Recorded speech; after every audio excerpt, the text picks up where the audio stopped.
来看 PLG 这届篮球联盟的高雄更替联队，昨日落才来台北和平篮球馆比赛。早暗因所破文表示讲，有地方的势力甲有心人士用无正当的手段抹黑球团，想要逼因退出台湾这届联盟离开高雄。也毋过高雄市的运动发展局是表示讲，这应该是联盟的组织调整的问题尔。新赛季虽然已经开始，不过高雄更替人搁伫外县市比赛，所以主场的凤山体育馆暂时早起拢无人。高雄更替人13暗时，罕咧伫面册刊出长文，写出无想要讲再会，指出有地方势力和有心人士利用各种无正当的手段抹黑球团，暗示互人逼退。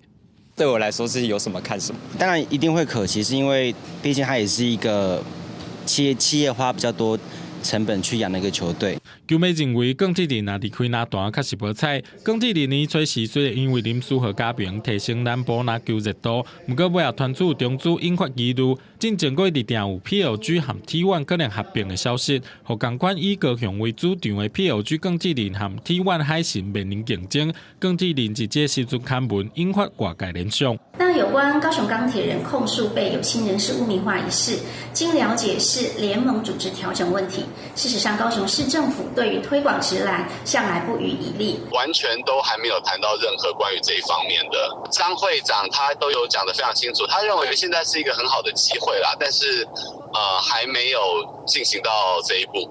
PLG 表示，合并毋是即马，目前拢也未讨论。那球迷认为合并范式会当和中华职棒同款，甲球迷上大化。就算无要合并，嘛希望各联盟有机会联合办季后赛等等。那更替人刊文背后意义是啥？球团到中昼11点进前拢也无回应。记者综合报道。